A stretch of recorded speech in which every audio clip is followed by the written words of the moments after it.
આપણે આજે કેશોદમાં નીતિનભાઈ વણપરિયાની વાડી આવ્યા છે. હવે એને આપણે કેંચુઆ અને પાવર એરો બે ડેમોમાં આપ્યા હતા. એટલે અહીંયા 20 વીઘા જમીનમાં હકાયું હતું ને 20માં નહોતું હકાયું. તો હવે એની પાસે જાણીએ કે એ શું કહે છે કે ભાઈ કેટલો સુધારો થયો છે, કેટલો ફેર પડ્યો છે એનાથી. નીતિનભાઈ, ફેર તો 100% પડ્યો છે. જે આજુબાજુના ખેડૂએ જે ઓછી ખેડ કરેલી છે એ બધાને અત્યારે અતિશય વરસાદના હિસાબે જમીન એકદમ કડક થઈ ગઈ છે. કોઈને બરોબર ખેડ અતાણની ખેડ જે કરે માંડવીમાં બેલો નાખે કોઈને હરખો આવેલો જ નથી. અને અમારે હાવ એકદમ સ્મૂથ માટી છે, જેમાં ગમે એટલું હાથી આંકવું હોય તો આરામથી બેસી જાય અને જીરી કંઈ કડક માટી નથી થઈ. ગ્રોથ શું કે તમારે આમ ઝાડવામાં જોરદાર છે. પછી જે ખડ ઉગતું હોય એ 20 વીઘામાં ક્યાંય ખડ ઉગ્યું જ નથી.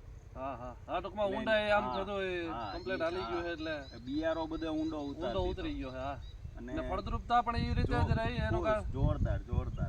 એને હિસાબે વ્યાજામ પણ પૂરેપૂરું છે. ઓલું કડક માટી થઈ જવાના કારણે પૂયા જમીનમાં બેસે નહીં. ના પોતી જમીન છે એને હિસાબે પૂયા આરામથી બેસી જાય જમીનમાં. શું તમારું ખેડૂત મિત્રો જોરદાર 100% રિઝલ્ટ છે. આવતા વર્ષે શું તમારો પ્લાન છે કે આ કેંચુઆ જ હવે? યુરેનસ પાવર હીરો તો 100% લેવાની ગણતરી છે. તમારો અંદાજ ઉત્પાદનમાં પણ કેટલો ફેર પડશે એવું? જોરદાર પડશે. અત્યારથી જ માંડવી એવી સુપર છે. ઉત્પાદનમાં 100% ફેર પડશે.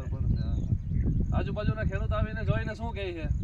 બધા અફસોસ કરે કે ભાઈ આવડું મોટું માંડવીમાં બધાય ખેડૂત એમ કે માંડવીમાં હે ને ઊંડી ખેડની જરૂર નથી. પણ આમાં આપણે કે ઓલા કેચુઆથી 2 ફૂટ ઊંડી ખેડ કરી છે અને પછી યુરેનસ પાવર એરો હલાવ્યું.